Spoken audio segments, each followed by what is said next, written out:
Hello and welcome to Amid the Chaos. I am Paul Wright. In this video, I'd like to take you through the steps that you will need to complete in order to assemble an army to play Amid the Chaos. We're going to be using an English Civil War army from the Pike and Powder supplement. But first, I'd like to take you through the different scales that you could use, 10mm, 15mm, 28mm, in order to create your armies and decide what small unit size you would like to create. Our first example is going to be these Greeks, who are based on 20mm square bases. 4 of these guys would make a small unit, and they fit quite comfortably into a 4-inch hex. This would give us a regular sized unit of 8 such figures and a large unit, which is 3 small units, of 12 such figures. And we could have a similar organisation with these Roman archers, who are on 1-inch round bases.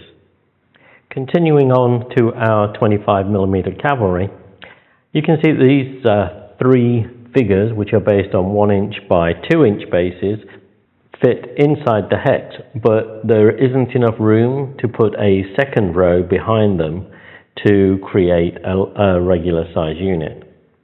In this case, we're probably better off saying that 2 such models would make a small unit, which would give us a regular unit of 4 such figures, bearing in mind that the maximum size for mounted is regular units, so 2 small units. Now looking at this 25mm elephant, obviously he fits pretty tightly into that 4-inch hex. You could say then that this one model represents a regular unit of elephants and give him the stats equivalent to such a unit. So moving on to 10mm figures. These guys are based on 40mm by 20mm bases, and you can see that 2 such bases would make a small unit quite comfortably. This would give us a regular unit of 4 such bases and a large unit of 6 such bases. Now here we have some 15mm Napoleonic Bavarians, and these are based 1-inch frontage by 3/4 of an inch deep. I think 2 bases for a small unit gets lost in that size hex, so I would prefer to go with a 3 base small unit, which gives us a regular unit of 6 bases and a large unit of 9 bases. And then for 15mm cavalry, which are based on 1-inch squares, we could have 3 such bases in a hex, which would give us a regular sized cavalry unit of 6 bases, which I think you'll agree looks quite good in a 4-inch hex. So when you've decided the scale of the figures you're going to use and how many models are going to be in a small unit, we can start to arrange our troops out on the table in small units so we can start to build the army. So in the example we'll go through today for the English Civil War, I have chosen 2 infantry bases for a small unit of infantry, 2 bases for a small unit of cavalry, 1 base for a small unit of medium artillery, 1 base for a light artillery, and 2 bases of dragoons to create a small unit of dragoons. So step 2 is to arrange all of your selected models into small units and arrange them by troop type. So we're going to start with 38 small units. We're going to have 2 light artillery, 4 medium artillery, 10 of the mounted medium gallopers, 1 mounted light dragoons, 13 medium flintlock musket, and 8 medium pike. In addition, we have our commander-in-chief with 3 messengers and the 4 subcommanders.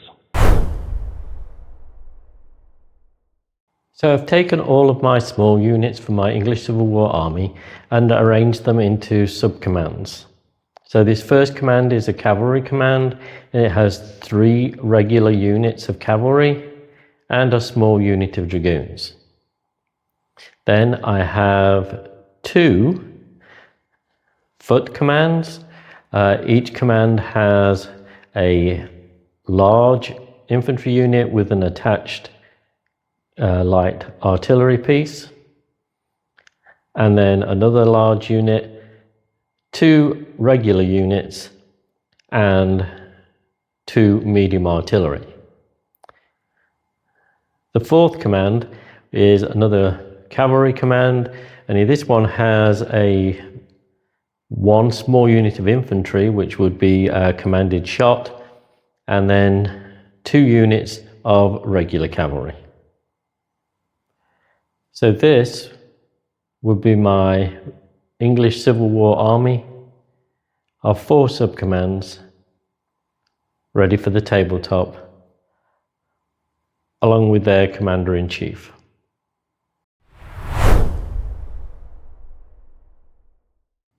We will also need to assign a ranged defensive value to your units. This is done by looking at the protective armor section in the supplement that you're using. You'll find 3 levels of armor and descriptions for each of those levels. Generally they're labeled 1, 2 and 3. Each row in that table will also give you the ranged defensive value, and you can decide which one to apply given on the armor that your models are wearing.